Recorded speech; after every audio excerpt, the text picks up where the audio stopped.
My dear friends and student, in today's video, I am going to explain a very two important theorem related to the moment of inertia. That is the perpendicular axis theorem and parallel axis theorem.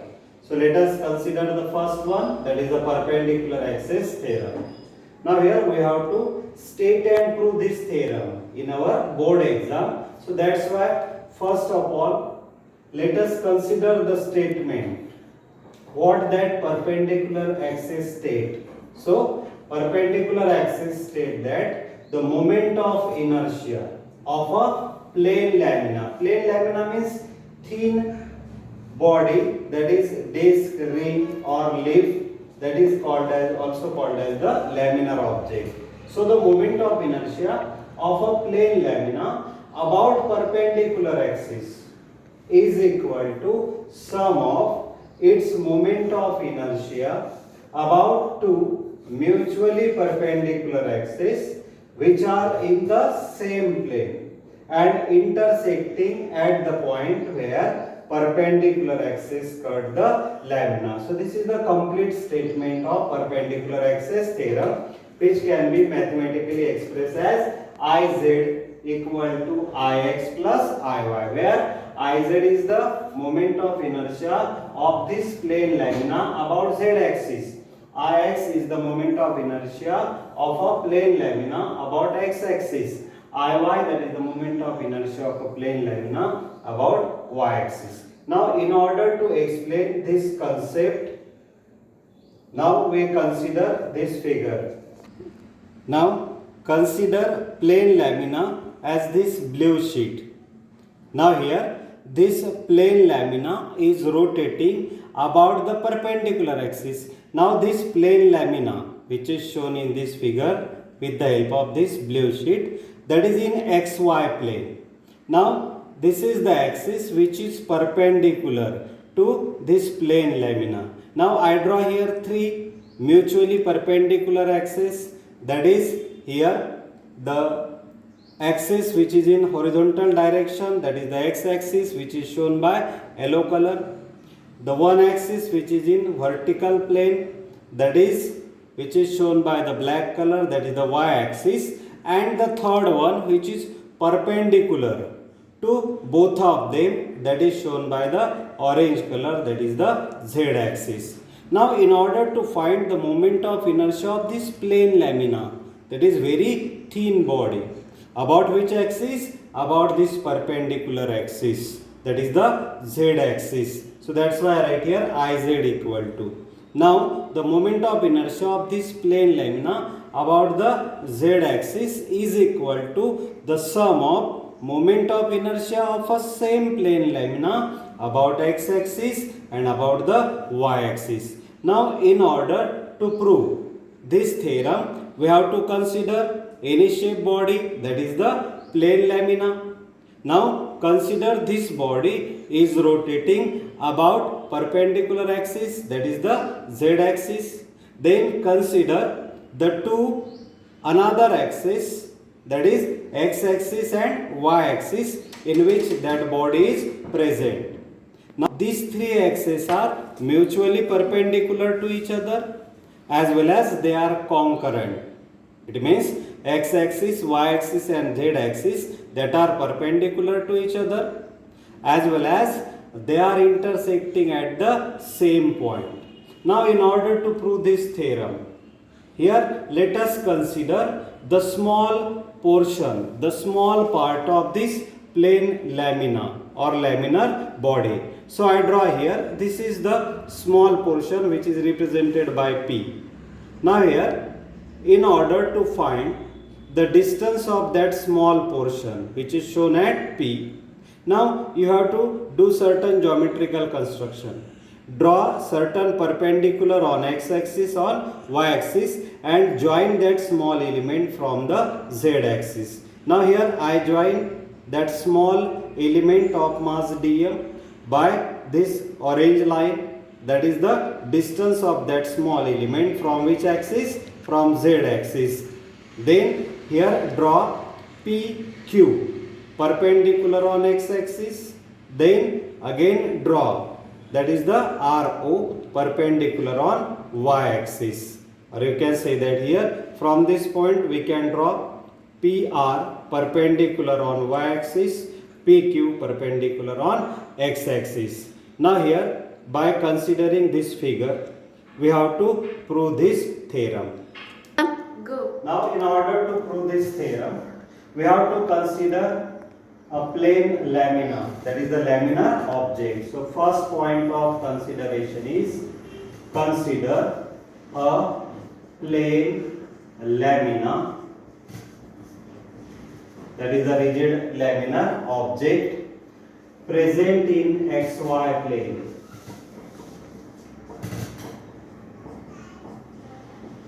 This is our first point of consideration. Now secondly you have to consider this body, that is the plane lamina, is rotating about the perpendicular axis, which is a z axis. So that plane lamina are rotating about perpendicular axis, that is the z axis. Now here in order to find the moment of inertia of this plane lamina about the z axis, now you have to consider a small part of this plane lamina. So here consider the small part or portion of this plane lamina at a point P whose mass is dm. Now in order to find the distance of that small point, small portion of the plane lamina, just join OP, draw PR perpendicular on y-axis, PQ perpendicular on x-axis. Now here the third point to be considered. Now we consider the small element of mass dm at point P.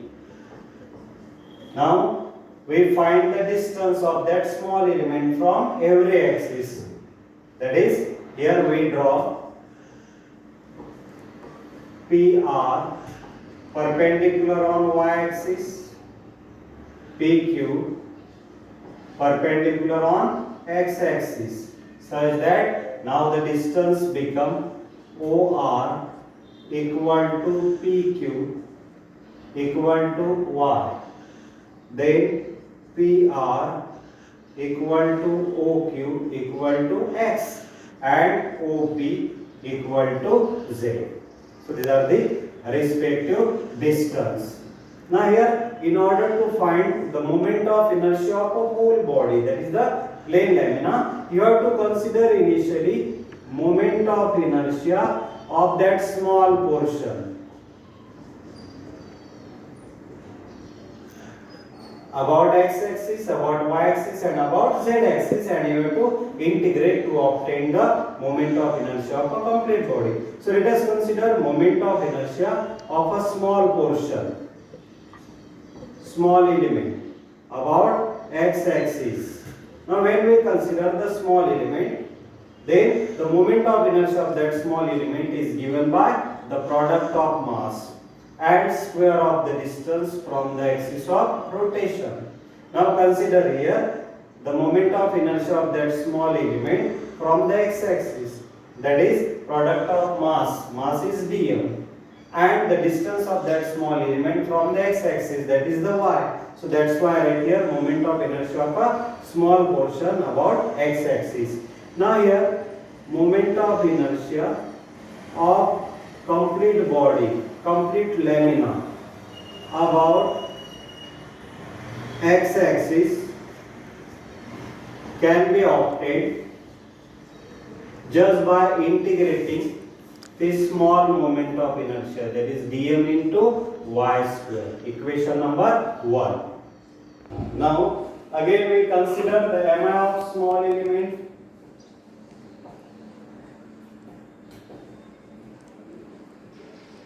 Now about y-axis, that is equal to again the product of mass and square of the distance from the that particular axis, that is dm into x square. Now mi of that complete body about y axis, which is represented by iy, equal to integration of dm into x square, equation number 2.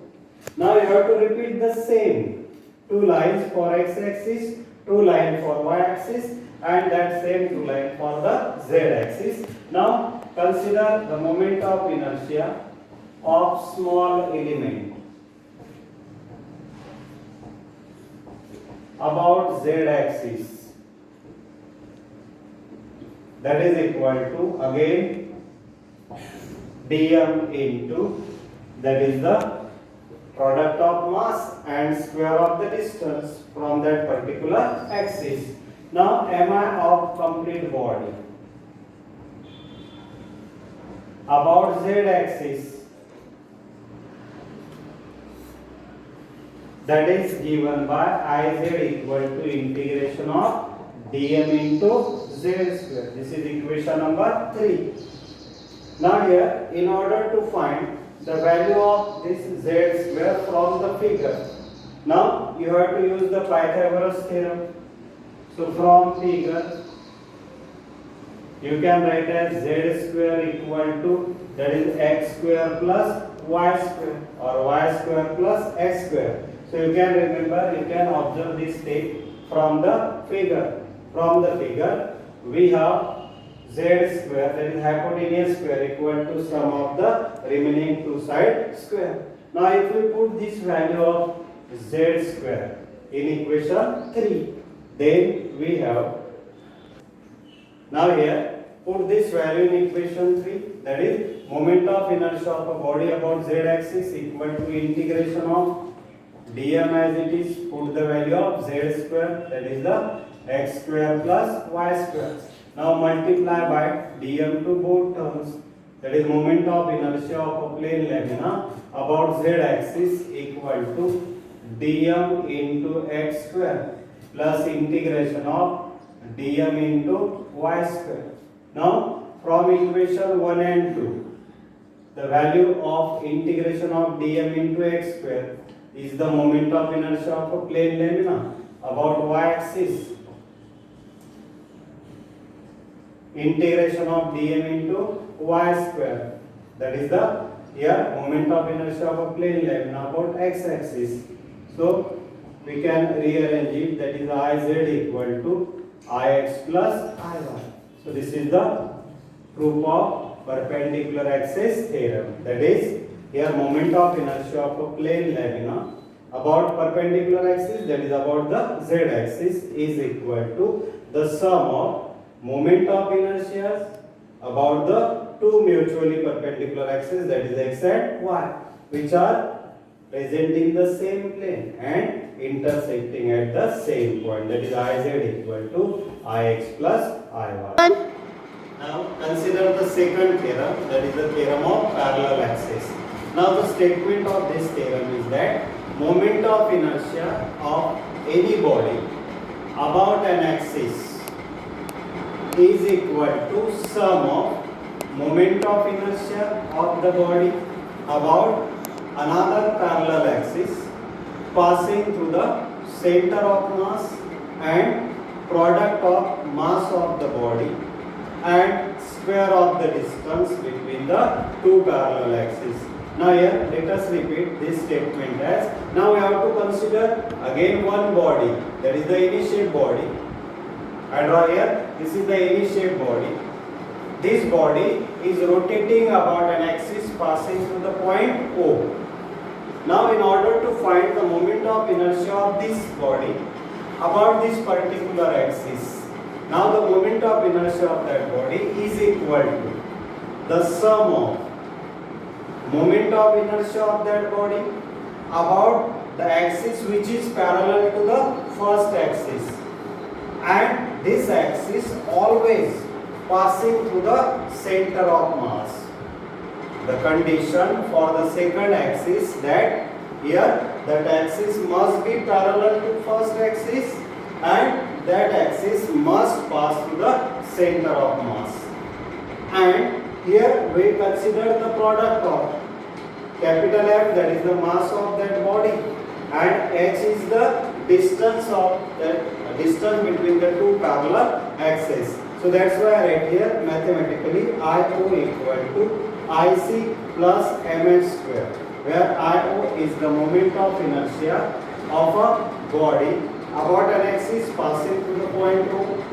IC, moment of inertia of the same body about an axis passing through the point C, that is the center of mass, capital M, total mass of the body, and h, that is the distance between two parallel axes. Now in order to explain this concept, again consider one diagram.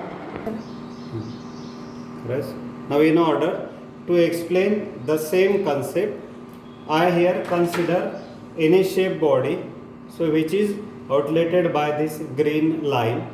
Now this body is rotating about an axis passing through the point O, which is shown by the yellow line.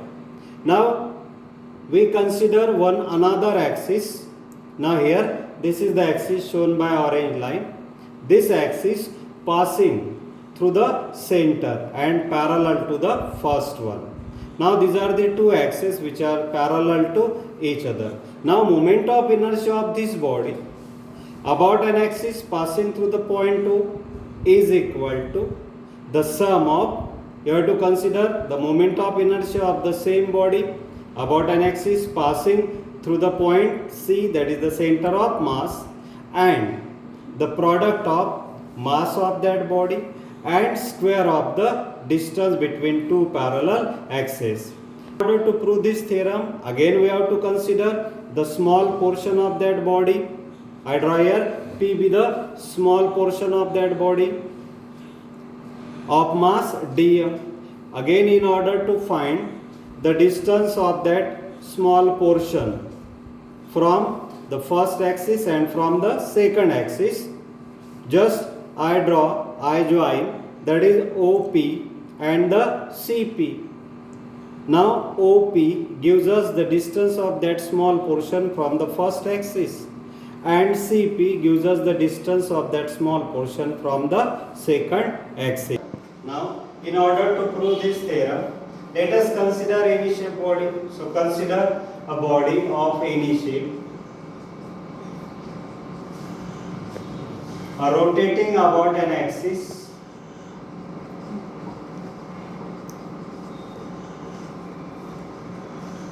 passing through the point O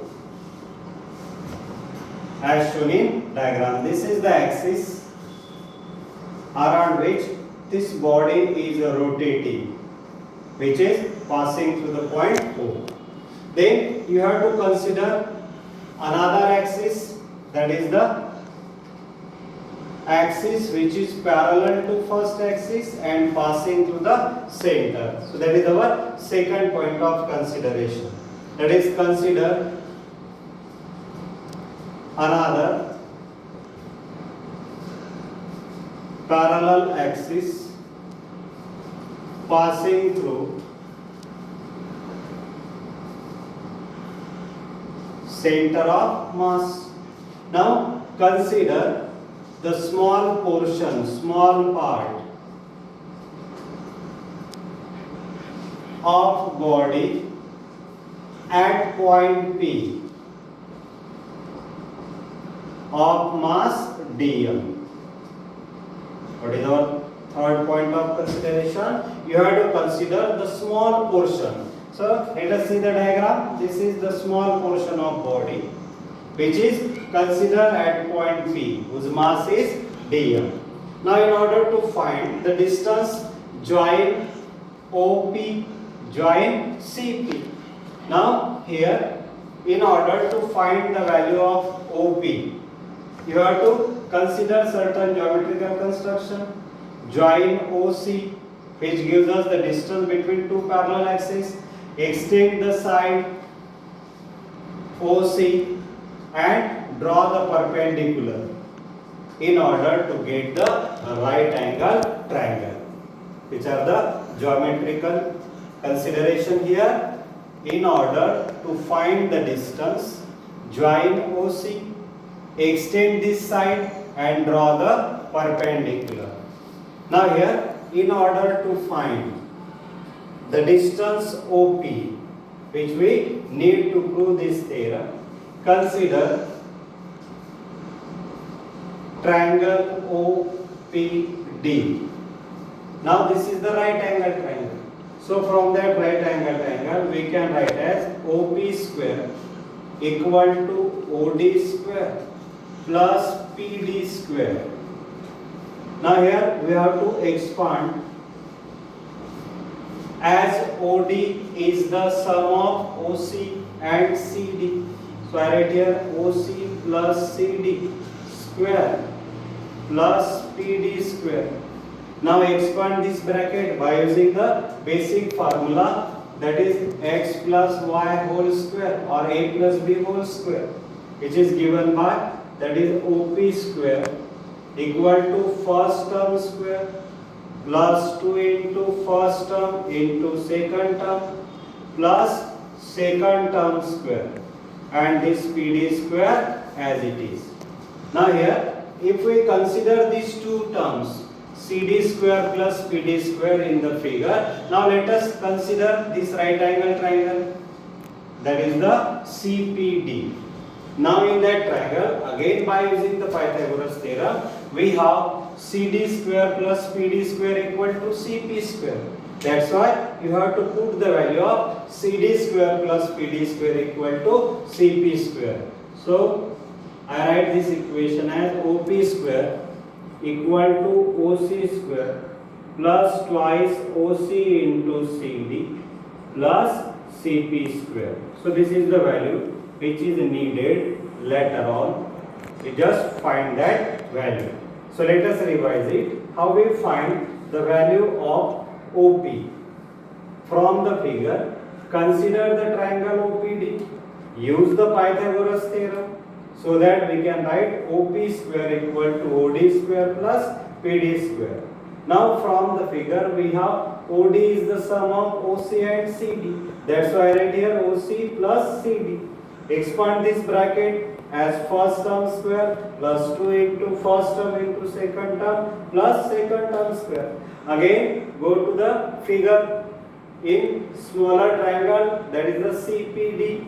We have CD square plus PD square equal to CP square. So that's why finally we got the value of OP square as OC square plus twice OC into CD plus CP. Now again consider the small portion of that body. You have to consider the moment of inertia of that small element or small portion about the axis of rotation, which is the product of mass and square of the distance. Here dm is a mass and OP square is the distance. Now here consider moment of inertia of whole body. So mi of body about axis of rotation, which is represented by IO, equal to integration of, that is OP square into dm. Now put the value of OP square which we derived earlier. So I write here IO equal to integration of, now put the value, that is OC square plus twice OC into CD plus CP square into dm. Now multiply to each and every term of the bracket by the dm, and we have to separate that integration, that is IO equal to integration of OC square into dm plus integration of twice OC into CD into dm plus integration of CP square into dm. Now here in next step you can write as IO equal to OC square, that is the distance between two parallel axes, which is constant. So OC square into integration of dm plus twice OC integration of CD into dm plus integration of Cp square into dm. Now you have to put certain values to find the final answer. Now as distance between two parallel axes is given by h, therefore I write here OC equal to h. Integration of dm means total mass of the body, which is taken as capital M. Integration of CD into dm is equal to 0 because center of mass of any body always remain constant. That's why integration of constant term, that is equal to 0. Now here integration of Cp square dm. Now if you observe the figure, then dm is the mass of that small element, Cp is the distance of that small element from the second parallel axis, which is passing through the center of mass. And when we consider the integration of Cp square dm, it means it is the total moment of inertia of a body about an axis passing through the center. So now by putting all these values, we have IO equal to, this is h square into m, as integration of CD into dm equal to 0, the middle term vanishes, and integration of Cp square dm equal to what? IC. Now rearranging the terms, we write here IO equal to just IC plus mh square. So that is the proof of second theorem, IO equal to IC plus mh square.